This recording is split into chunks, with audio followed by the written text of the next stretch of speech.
Malam itu udara terasa berat. Angin yang biasanya berembus lembut di kompleks Taman Kencana seolah berhenti di tengah jalan, menyisakan keheningan yang aneh. Di kejauhan, lampu jalan berkelip-kelip tak stabil, memantulkan cahaya kuning pucat ke jalanan yang basah oleh gerimis sisa sore tadi. Kompleks itu terbagi dua sisi berbeda.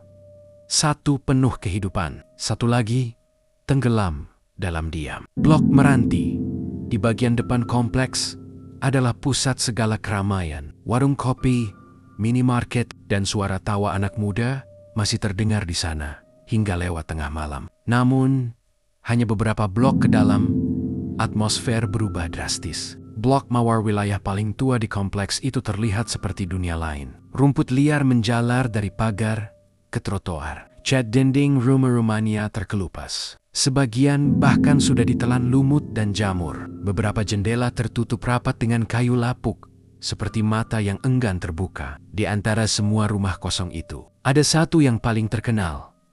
Rumah nomor ke-13. Konon, rumah itu ditinggal penghuninya setelah tragedi mengerikan belasan tahun lalu. Ceritanya beredar dari mulut ke mulut, berubah bentuk setiap kali diceritakan ulang. Ada yang bilang penghuninya bunuh diri. Ada juga yang bersumpah pernah mendengar tangisan perempuan dari balik pagar besi rumah itu setiap malam Jumat Kliwon. Reno tumbuh besar mendengar cerita-cerita itu, tapi tak pernah benor-benor percaya. Ia bukan anak yang mudah takut. Setidaknya, begitu yang ia pikirkan. Malam itu, sekitar pukul 1 dini hari, Reno baru saja meninggalkan warkop di depan kompleks. Ia dan dua temannya, Andra dan Rico, baru saja selesai nongkrong sambil membahas video horor yang viral di TikTok. Saat teman-temannya memilih lewat jalan belakang, Reno memutuskan pulang sendiri. Lewat situ, Ren? Wah, Blok Mawar bro. Siap-siap disapa tuh, canda Andra sambil tertawa.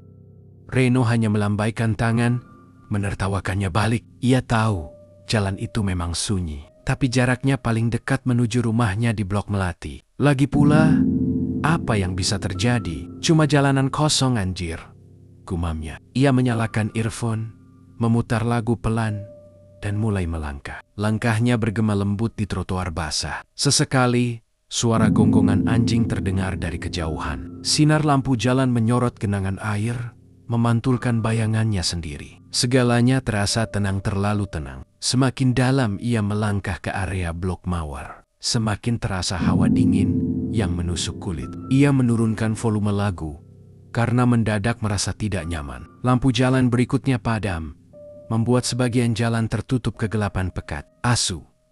Mati lampu lagi? Cerutunya. Ia mengeluarkan ponsel, menyalakan senter. Cahaya putih menembus kabut tipis yang mulai turun. Di depan sana, tampak pagar tinggi rumah. 0.13 menjulang, seperti siluet hitam di tengah gelap. Dari dekat, rumah itu terlihat lebih menyeramkan daripada yang ia bayangkan. Temboknya hitam legam oleh jamur. Gerbangnya berkarat dan terkunci rantai tebal. Reno menelan ludah. Gak usah mikir macem-macem, bisiknya pada diri sendiri. Ia mempercepat langkah, menunduk agar pandangannya tidak terpaku ke rumah itu. Tapi di sela-sela debu dan jendela retak, sesuatu membuat langkahnya terhenti. Ada bayangan putih di balik kaca lantai 2. Sekilas, seperti kain panjang, tergantung. Tapi bentuknya terlalu tinggi, menyentuh hampir ke langit-langit, menjulur ke bawah, seperti seseorang yang menggantung di sana. Reno memicingkan mata. Itu cuma pantulan lampu.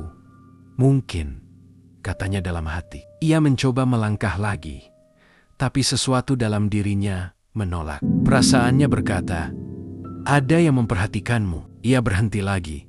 Kali ini menatap langsung jendela itu. Bayangan putih itu sudah hilang. Pekan, ilusi doang, ujarnya pelan. Namun, saat ia menyorotkan senter ke arah pagar, terdengar suara gemerisik, seperti kain terseret di tanah kering. Suara itu datang dari balik pagar rumah 0.1. Reno menahan napas. Ia berjongkok sedikit, mencoba melihat ke dalam celah pagar. Tidak ada apapun, hanya ilalang tinggi bergoyang pelan diterpa angin. Kucing kali, katanya, mencoba menenangkan diri. Tapi tubuhnya mulai merinding. Hawa di sekelilingnya mendadak turun drastis. Napasnya terlihat tipis seperti asap. Ia berdiri tegak, memutuskan untuk cepat-cepat lewat. Baru 2 langkah berjalan, bau anyir samar tercium di hidungnya. Seperti darah atau daging busuk. Jantungnya berdegup kencang. Ia mematikan senter, berharap bisa berjalan cepat dalam gelap. Tapi langkahnya malah kaku. Dari arah pagar, terdengar suara napas berat. Napas itu pelan, namun jelas, dekat. Ia menoleh perlahan. Cahaya bulan samar-samar menyorot bagian bawah pagar. Di situ terlihat sepasang kaki, pucat, kotor, tanpa alas. Diam saja, seolah sedang menunggu. Reno menelan ludah keras-keras. Ia mengangkat ponsel dengan tangan gemetar, menyorotkan senter ke arah kaki itu. Cahaya naik perlahan, menelusuri kain putih lusuh yang menjuntai ke tanah. Sosok itu berdiri diam di balik pagar. Rambutnya panjang, kusut, menutupi sebagian wajahnya. Kepalanya menunduk, seperti sedang menangis atau bersembunyi dari cahaya. Reno mundur 1 langkah, tubuhnya gemetar. Tapi sosok itu mulai mendongak perlahan. Suara sendi lehernya berderak pelan, seperti kayu tua yang dipaksa bengkok. Wajahnya tampak pucat kehijauan. Mulutnya menyeringai lebar, terlalu lebar untuk manusia. Bola matanya hitam legam, tanpa pupil. Dan ia tersenyum. Reno menjerit sekencang-kencangnya. Ia berlari secepat mungkin. Tak peduli jalan licin atau batu kerikil di bawah kakinya. Suara tawa melengking menggema di belakangnya. Bukan tawa manusia. Tawa itu tinggi, melengking, dan terus mendekat. Reno tak berani menoleh. Nafasnya memburu, paru-parunya nyaris pecah. Ia terus berlari sampai melihat pagar rumahnya di ujung jalan. Ia hampir jatuh saat membuka gerbang, menutupnya karus-karas begitu masuk. Tapi sebelum menutup pintu rumahnya, ia sempat mendengar satu hal terakhir. Suara tawa itu kini terdengar dari dalam rumahnya sendiri. Reno menutup pintu rumahnya dengan keras. Tubuhnya masih gemetar hebat. Nafasnya tersengal, keringat dingin membasahi pelipis. Ia bersandar di dinding ruang tamu, mencoba menenangkan diri. Tapi suara tawa itu masih menggema, samar. Entah dari mana asalnya, tapi terdengar jelas dari arah dapur. Gak mungkin, bisiknya lirih. Ia menajamkan pendengaran. Hening, lalu suara sendok jatuh. Dentingnya memantul di lantai ubin, membuat bulu kuduknya meremang. Dengan langkah pelan, Reno menghampiri dapur. Lampu neon di sana berkedip-kedip, menimbulkan bayangan bergerak di dinding. Tak ada siapapun, hanya piring di meja dan segelas air yang entah sejak kapan bergetar ringan. Reno menelan ludah, lalu mundur perlahan. Ia memutuskan untuk naik ke kamarnya. Setiap langkah di tangga terasa seperti bunyi peti mati yang dibuka. Tangannya dingin, kakinya gemetar. Ia hanya ingin tidur, berharap semua ini berakhir saat matahari terbit. Tapi malam itu baru saja dimulai. Di kamar, Reno langsung menutup pintu dan menyalakan lampu meja. Ia mencoba bernapas pelan. Cuma halusinasi. Aku cuma takut, katanya berulang-ulang dalam hati. Tapi semakin ia meyakinkan diri, semakin kuat rasa takutnya. Ia menatap jendela kamarnya yang tertutup tirai. Dari luar, terdengar angin berdesir. Tiba-tiba terdengar ketukan pelan di kaca jendela. Sekali, 2 kali, 3 kali. Reno membeku. Ia menatap jendela itu, tapi tidak berani mendekat. Ketukan itu berhenti, digantikan suara garukan lembut. Suara kuku panjang menyeret di kaca. Perlahan, dari sela tirai, tampak bayangan rambut panjang menutupi sebagian jendela. Reno langsung menarik selimut dan menutup kepala. Ia tak berani bergerak. Napasnya tersengal, dadanya sesak. Ia mencoba memejamkan mata, tapi di bawah kelopak matanya, bayangan wajah pucat itu muncul lagi. Ia tak tidur semalaman. Keesokan paginya, ibunya menemukan Reno dengan wajah pucat dan mata sembab. "Kamu kenapa? Sakit?" tanya ibunya cemas. Reno menggeleng. Injak Bu, cuma capek. Ia tidak ingin ibunya tahu, tapi sepanjang hari itu, ia gelisah. Setiap bayangan di sudut ruangan membuatnya terkejut. Saat sore tiba, ia memutuskan untuk bercerita. Bu, semalam aku lihat sesuatu di blok Mawar. Ibunya menatapnya datar. Kamu kebanyakan begadang. Nomor udah. Jangan aneh-aneh. Reno terdiam. Ia ingin memaksa, tapi tahu tak akan dipercaya. Malamnya, ia mencoba menenangkan diri dengan menonton film. Sekitar pukul 11 malam, listrik tiba-tiba berkedip. TV mati sebentar, lalu hidup lagi. Tapi saluran yang tampil bukan film, melainkan layar hitam. Dengan bayangan putih samar berdiri di tengahnya. Reno terperanjat, melempar remote. TV, Marty Total. Dari arah dapur, terdengar suara kursi diseret. Ia langsung lari ke kamarnya. Ia kunci pintu kamar rapat-rapat. Lampu ia biarkan menyala terang. Tapi menjelang pukul 2 dini hari, ia terbangun oleh suara ketukan dari atas. Plafon, pelan, teratur. Seperti seseorang berjalan di loteng. Gak mungkin, rumah ini gak punya loteng. Pikirnya panik, tapi suara itu jelas ada di atasnya. Lalu muncul suara garukan. Perlahan, tapi terus-menerus. Garukan itu berpindah mengikuti posisi Reno berbaring. Ia menatap langit-langit. Suara itu semakin keras. Lalu diikuti tawa lirih, seperti suara perempuan menahan tangis sambil tertawa. Reno tak tahan lagi. Ia berlari ke kamar orang tuanya. Pak, ada sesuatu di kamarku. Teriak. Orang tuanya terbangun, kaget dan marah. Kamu mimpi? No. Tapi ketika ayahnya membuka pintu kamar Reno, bau busuk menyengat, langsung menyergap. Desis ayahnya sambil menutup hidung. Di lantai kamar, ada segumpal tanah hitam basah. Persis di bawah tempat tidur Reno. Ibunya menjerit kecil. Dari mana ini? Dari mana ini? Ayahnya mencoba memeriksa, tapi Reno hanya berdiri gemetar. Dia, di atas sana, Pak. Bisiknya pelan. Ayahnya menatap lenggit-lenggit, tapi tidak melihat apa-apa. Sejak malam itu, orang tuanya mulai percaya ada sesuatu yang tak beres. Mereka memutuskan untuk meminta bantuan. Keesokan harinya, tetangga sebelah, Bu Ratna, datang menengok. Ia dikenal sering membantu orang yang diganggu hal-hal gaib. Setelah mendengar cerita Reno, ia hanya menghela napas. Blok, katanya pelan. Rumah nomor 13 itu memang berat, Nak. Ia menyarankan agar keluarga Reno menemui seorang orang pintar di luar kota bernama Mbah Joyo. Kalau beliau yang turun tangan, insya Allah bisa selesai. Malamnya, Reno dan ayahnya bersiap berangkat keesokan pagi. Tapi sebelum tidur, Reno sempat mendengar bisikan pelan di dekat telinganya. Kamu mau ninggalin aku, Reno? Hembusan napas dingin menyentuh tengkuknya. Ia menjerit keras. Reno duduk di kursi mobil dengan wajah pucat. Matanya sembab karena semalam tidak tidur. Ayahnya di kursi kemudi diam tanpa banyak bicara. Sesekali melirik putranya dari kaca spion. Jalanan menuju rumah Mbah Joyo masih diselimuti kabut pagi yang tebal. Di luar sana, pepohonan besar berderet rapat di pinggir jalan desa. Udara terasa dingin dan basah, seperti menyimpan sesuatu yang tidak terlihat. Reno menatap keluar jendela, pikirannya kosong. Setiap kali ia memejamkan mata, wajah perempuan itu muncul lagi.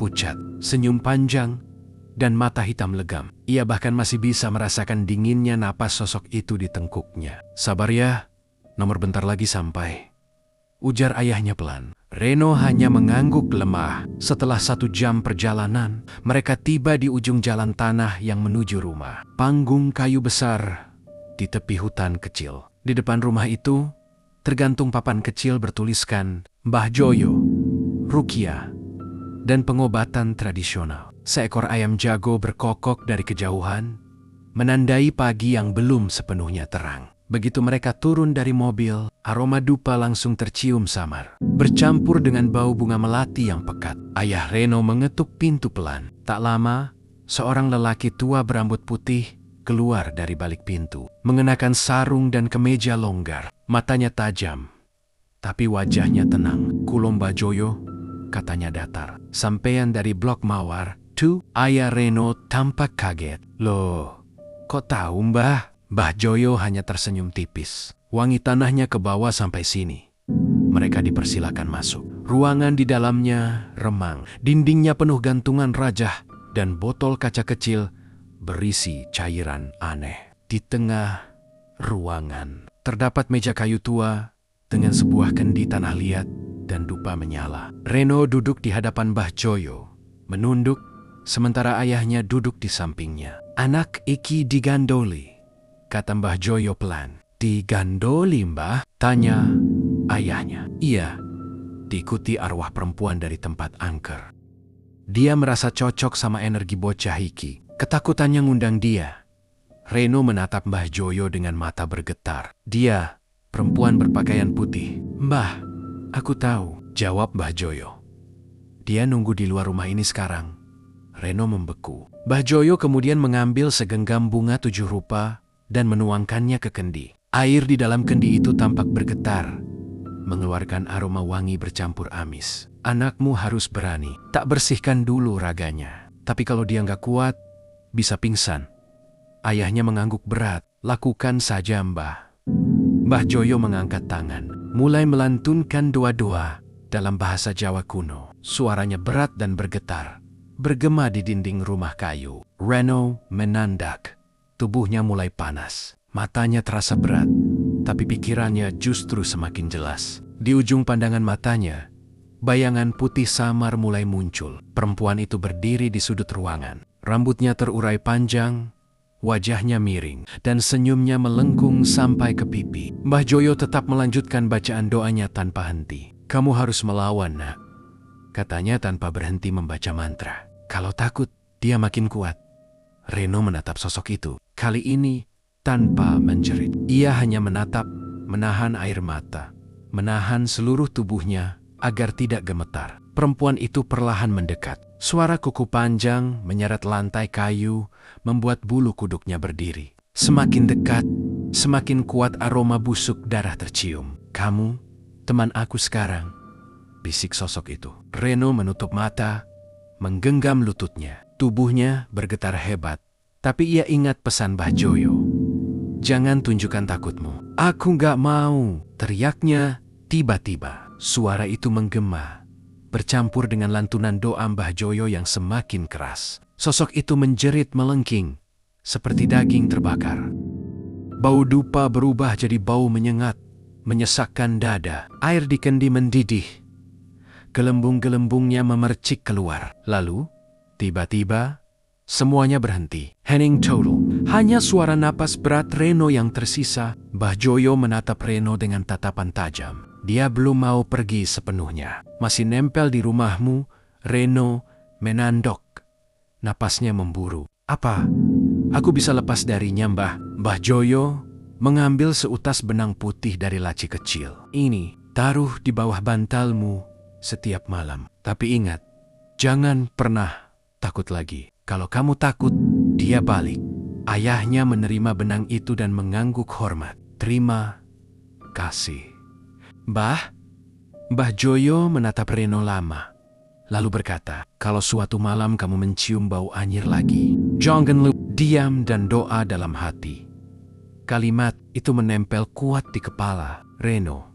Dalam perjalanan pulang, Reno duduk diam. Kepalanya berat, tapi anehnya ia merasa lebih tenang. Langit mulai gelap ketika mereka sampai di kompleks. Lampu jalan sudah menyala, tapi di blok Mawar tetap ada satu lampu yang mati. Rumah No. 13 berdiri seperti biasa, gelap dan membisu. Reno tak berani melirik ke sana. Ia langsung masuk ke rumah, menaruh jimat dari Mbah Joyo di bawah bantal. Malam itu, untuk pertama kalinya, ia mencoba tidur tanpa lampu menyala. Tapi tengah malam, ia terbangun lagi. Ada bau anir di udara. Bau itu pelan, tapi jelas. Seperti darah yang menetes dari langit-langit. Ia menahan napas, menatap lenggit-lenggit kamarnya. Tidak ada noda, tidak ada suara. Hanya keheningan. Tapi kemudian terdengar ketukan pelan di pintu kamar. Tah!